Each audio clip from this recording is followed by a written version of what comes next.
Caribbean Export is the regional trade and investment promotion agency that's focused on building, in a nutshell, a resilient Caribbean by providing cutting-edge, high-impact support to the private sector.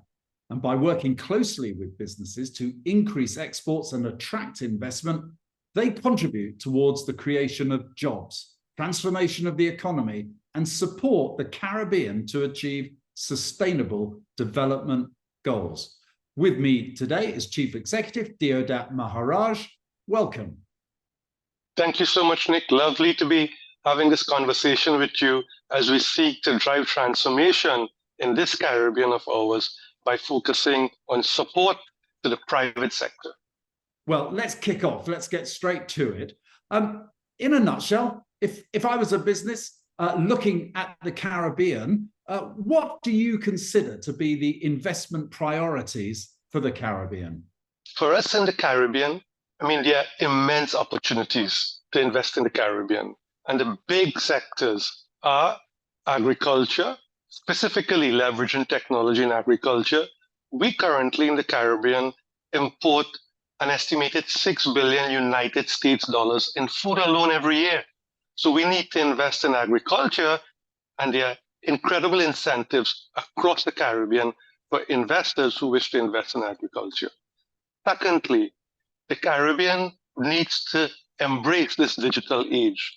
So businesses in the area of innovation and technology and digitalization are welcome to the Caribbean with open arms. And as the most climate vulnerable region on the planet, together with the Pacific, any investment in the area of the green economy or that can help facilitate a green economy transition is a high priority for us in the Caribbean, and there are a lot of incentives for investors. So if you come to the Caribbean, two things will happen. One, you will create jobs and opportunities for us in the Caribbean, but you will get a good return on your investment in areas that can also help drive transformation, and that are priorities in your countries as well as big priorities here in the Caribbean. You've long, as an agency and as nations, been looking to Europe for opportunities for both exports and inward investment. I suppose in the post-COVID environment where the landscape has changed, what are the opportunities do you see in the Caribbean that could attract a new wave of investment from Europe? Well, one, the Caribbean is a sea or an oasis of stability in the world of uncertainty. So we offer stability, that's one. We offer access to a massive market in South America. We have a free trade agreement with Canada, access to the US market as well. So there are a lot of opportunities and good governance and political stability in the Caribbean. In the priority sectors of agriculture, Nick, in green economy transition and innovation and digitalization and technology, there are many incentives across the jurisdictions in the Caribbean to come and invest in this region. So that's one. Secondly, the literacy rate across the Caribbean is around 96%. So you have a highly educated workforce. Most people, in fact, everybody in the Caribbean, almost everyone would speak English. So it's an international language of trade and commerce and investment. So it's another big incentive. But the third big issue is that it's a high-end market as well for inward investment. So take tourism. In the Caribbean in 2019, before COVID, we had a record number of tourist arrivals, 31 million stay-over arrivals, excluding tourist ship arrivals, right? So when you add that to the population, Dominican Republic and the Caribbean, it's a population of 30 million plus 31 million stay-over arrivals. You're looking at a market of an estimated 60 million people, a high-end market as well, a lucrative market, particularly since tourism in the Caribbean is a high-end tourism. You make much in your annual report that you publish every year. You talk about actually what I think are the challenges of new digital platforms, encouraging business and exporters to look to use more digital platforms. But you're very proud of your record in developing the green economy and being a business with sustainable practices, with the green agenda very much at the forefront of doing business in the Caribbean. Is this something you've been working on pre-COVID, or has that been more developed since the changing landscape ever since the pandemic? Yeah, I think as the most climate vulnerable region on the planet, together with the Pacific, for us, a green economy transition is not an option, right? It's an imperative. So we need to build climate resilience. But governments on their own cannot build climate resilience in the Caribbean. Business and the private sector have to take an important leadership role in enabling this green economy transition. So we recognize this reality, and we have been working before the pandemic, day in, day out, where it matters, on the ground with businesses to help them embrace a green economy transition, and doing it in concrete and practical ways, doing energy audits, in engaging with businesses so they understand if you lower the cost of energy, you make more money. You have more money to reinvest. You can create more jobs. So for us, a green economy transition and working with the business is not only benefiting climate resilience, but it's good for business. It's good for the bottom line. It's good for profits, and it's good for jobs. The Inter-American Development Bank and the ILO, they did a study, and the study concluded that a green economy transition will result in the creation of an additional 400,000 high-paying jobs in the Caribbean. So that is why we have embraced this challenge of building climate resilience in the Caribbean, working day in, day out on the ground with the private sector across the Caribbean. You lead me very nicely on, having talked about much of the advocacy and leadership role that your agency plays in developing the green economy, the change to the green economy. Tell me, what else does the Caribbean Export Development Agency, what roles does it play in supporting business in the Caribbean? So the Caribbean Export Development Agency, our role is to promote Caribbean trade globally and to steer investment to the Caribbean. On the trade side, we support businesses day in, day out to penetrate new markets or to export additional numbers of products. So Europe, for example, the European market is a very lucrative market of 500 million people. Around 2012, Caribbean exports to the European market stood around $2.5 billion United States dollars. We have been working with businesses over the last many years, helping them to understand packaging requirements, labeling requirements, phytosanitary requirements, who are the buyers, taking people to trade shows. And as a consequence of that effort, not only because of that effort, we have helped increase exports from the Caribbean from around 2.5 billion US dollars in 2012 to 5.38 billion US dollars in 2019. And that is really important because it earns precious foreign exchange. Secondly, it helps create jobs. And the Caribbean is a tourism destination, of course, but when our products are on European shelves, it also helps our tourism trust. You talked about agriculture being, very important product, an export product, presumably that's been, a feature of your economy for a long, long time. What's the vision, though, for Caribbean export in terms of new sectors that you believe can spur the transformation? So for us, the immediate need for us as a Caribbean is to reduce our food import bill because we are quite food insecure. So we have an import bill of 6 billion United States dollars. Governments across the region, they have taken a decision to reduce the food import bill by 25% by the year 2025. So the imperative for us then is to look at this equation and identify the agricultural sectors and the investors who can help us address this particular issue. So Guyana, for example, was the world's fastest growing economy last year. It's poised to eclipse that growth rate of 54% this year.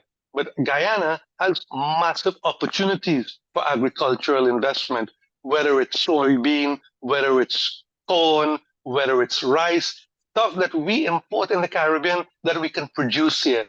So there are immense opportunities in a place like Guyana, in Suriname, or Belize, which are larger land areas. I mean, Guyana is the size, it's perhaps bigger than the UK because it's like 83,000 square miles in physical size. So these are the sectors that we are prioritizing. But what is critical in the smaller islands of the Caribbean, we utilize technology, okay, to boost food production. So if we have all these tourists coming to the Caribbean, 31 million in 2019, and I suspect we will eclipse this figure in the next year or two, then there's a high-end market. So let's take lettuce, for example. Gone should be the day when you plant lettuce just on the ground. It should be like on a skyscraper, right? In layers. So there are immense opportunities for external investors to come and invest in these areas and to make money and help us to address as well our food insecurity. So in a sense, you're building on a traditional base of your economy, taking it into the new world, the future ahead of us. And that I can see the sense of the appeal and the logic to that. Does it keep you awake at nights, however, that given the uncertainties in the global economy, that people will perhaps be a bit more risk averse? They may be, they have the world as their oyster to look around. Do you worry, given the uncertainty, that this is going to be an extremely difficult time to persuade people that the Caribbean is a good investment proposition for investors who presently may not be quite sure where to invest? And that is precisely why the Caribbean is a perfect place to invest, Nick, because when we are concerned, equally concerned here in the Caribbean about the instability of so many parts of the world, including Europe and what's happening in Ukraine, and when you compare to what's happening globally, we are oasis of stability in the world of uncertainty. We have, a strong tradition of electoral democracy, respect for the rule of law, protecting the interests of businesses, whether internal businesses or investors from overseas. We have incentives that are quite generous for investors. You have acts, we have free trade agreements with Costa Rica, with Colombia. You can access the US market, the Canadian market. So the Caribbean is a good place to invest because there's a minimal risk of something like a military coup, external invasion, illegal intervention. These things do not happen in the Caribbean. Your money is much more secure here than in most places of the planet. Plus, you have an enterprising workforce, a well-educated workforce, and literacy levels amongst the highest in the world, comparable to those in Europe. Let's just talk about ambition a little bit, if we may. First of all, exports. Can you give me a sense of what the goal is? What is the starting base, for example? What share of the economy is exporting at the moment? And where do you see that going in the future, given the incentives and program and work you've been doing at the Caribbean Export Development Agency? So in 2019, we exported 5.38 billion United States dollars to Europe. We would like to increase that in the next 5 to 7 years by a minimum of 50%. So that's one, to take advantage of the economic partnership agreement we have with Europe. So that's one. Secondly, what is really critical for us is to focus on products and goods that are high end. So for us, it's about a premium product for a premium market at a premium price. We have to recognize we can't mass produce like China or India because we are smaller jurisdictions. And therefore, it's about the highest quality rum in the world, El Dorado. So a premium product for a premium price in a premium market. It's about turmeric, which is about organic turmeric from Belize and Nalido, whom we have supported. They're exporting by the containers now to Europe, amongst the highest in quality. It's about Trinitario cocoa, okay, from Trinidad and Tobago, where I'm from, which is ranked among the top 2% in the world in terms of quality. So it's about a premium product for a premium market at a premium price, because we know for sure we can't mass produce. So that's A. But when we think about exports traditionally, people think about goods, but we need to export services, our creativity, our culture, our music, our carnival. And the services sector continues to grow in the Caribbean. So we are going to focus on two things to build a resilient Caribbean. A, those premium products for the premium market at a premium price, and services as the next frontier for Caribbean business. And why are we doing this? To create opportunities. And how we see trade, Nick, we see it as a two-way street. good for European businesses and good for Caribbean businesses. Now, let's just push that equation a little bit further, if we may. You've made a very attractive bid why businesses should come and invest, inward investment into the Caribbean. And part of that pitch is very much not just the skills and labor that you've got and the entrepreneurial attitude, but it's also about the ability and ease to export. So inward investment, in terms of your own targets for growth on inward investment, how ambitious are you being? And ambition, of course, set against realism. We want to be pragmatic. We want to be ambitious, but we want to be pragmatic.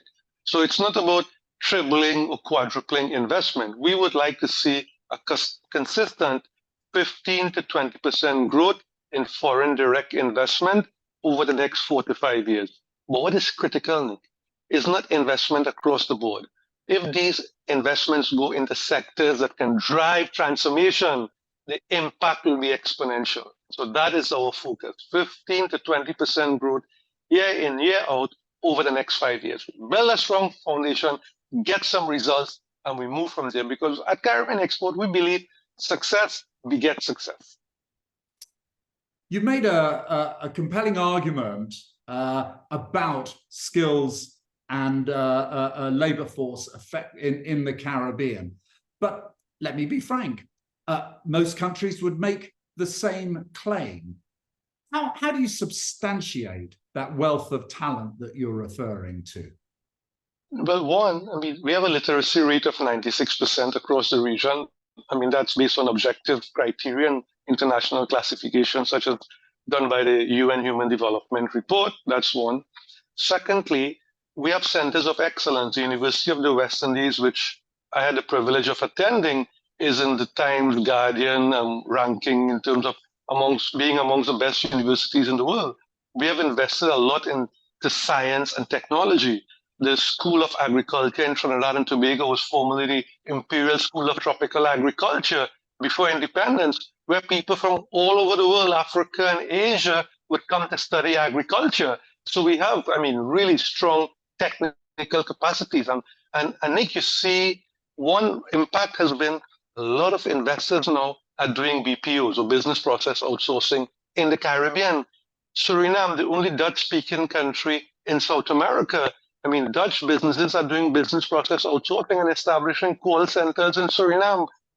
Guyana, they've created like 4,000 jobs just recently over the last 12 months with business process outsourcing. Trinidad and Tobago, this is happening. It's happening here in Barbados as well.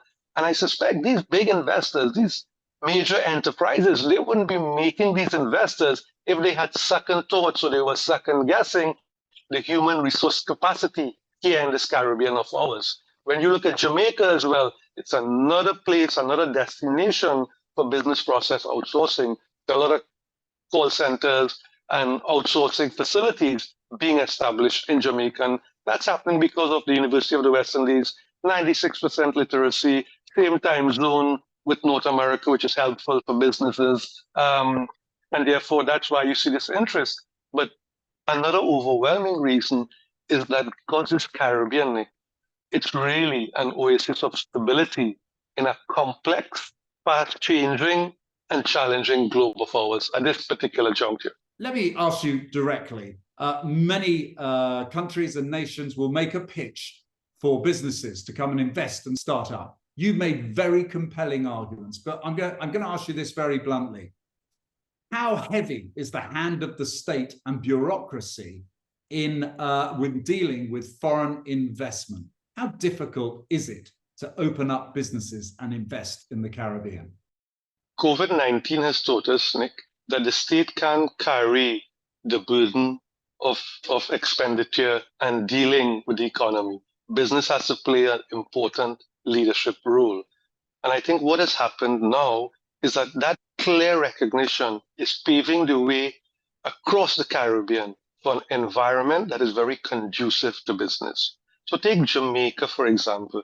Jamaica, the last World Bank Ease of Doing Business report, the last report in 2020, jumped up several places that was ranked, I think, around 63 or 65 in the world. St. Lucia break the top 100 of countries in terms of ease of doing business. Every jurisdiction across the Caribbean is making incredible progress in improving the business environment. And the approach that's being taken in these different jurisdictions is not to address all these issues simultaneously, because it's difficult, but to look at the low-hanging fruit and the critical ones and effect transformation. That's one. Secondly, our investment promotion agencies across the Caribbean, they are much more well-resourced and much more supported, I would argue, than before. So what you have across the Caribbean, now you have genuine one-stop shop.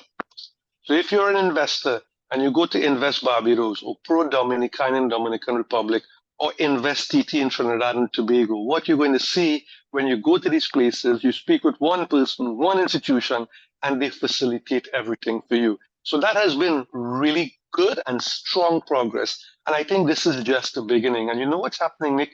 We're actually seeing the results. And that's so good to see. When investors are looking around the world as where to invest, of course, the skills and labor force is very, very important. And you've already touched on the link with universities and business working together. In Western Europe, of course, the age demographic is more older people than younger people. What is the demographic in the Caribbean, and how hungry are people to engage in the new technologies, the new businesses that you are advocating? 60% of our population, they are under the age of 25. And we see in that demographic a thirst and a hunger for technology and for innovation and for digitalization. And that's the reason why we have a partnership with the European Union for this European Union Latin America Caribbean Digital Accelerator Program, where we are teaming up businesses from Europe with those in Latin America and the Caribbean to help fast track our businesses through joint ventures and capacity building into the technology age. But I want to just digress for a moment to speak about this Caribbean Investment Forum of ours, Nick, right? And to let your audience know that over the period 23rd to the 25th of October 2023, at the Royal Atlantis Hotel in Nassau, the Bahamas, we'll be having the second Caribbean Investment Forum, which will be the place to be for investors interested in the Caribbean. We're going to focus on these priority sectors: agriculture, green economy transition, digitalization, technology, and innovation. We'll be having heads of government, we'll be having ministers, but we'll be having captains of industry and everybody who is somebody in the business community in the Caribbean coming to the Nassau, the Bahamas at the Royal Atlantis Hotel, 23rd to the 25th of October 2023. Deodat Maharaj, well, we wish you well with the forum later this year, and more importantly, the continuing leadership provided by the Caribbean Export Development Agency in its strategy to develop exports and inward investment program for the Caribbean community. Thank you so very much. It's been a pleasure engaging with you. And we look forward to you, Nick, and colleagues from across Europe joining us in Nassau, the Bahamas, 23rd to 25th of October 2023 for the Caribbean Investment Forum. It is a place to be in October here in the Caribbean.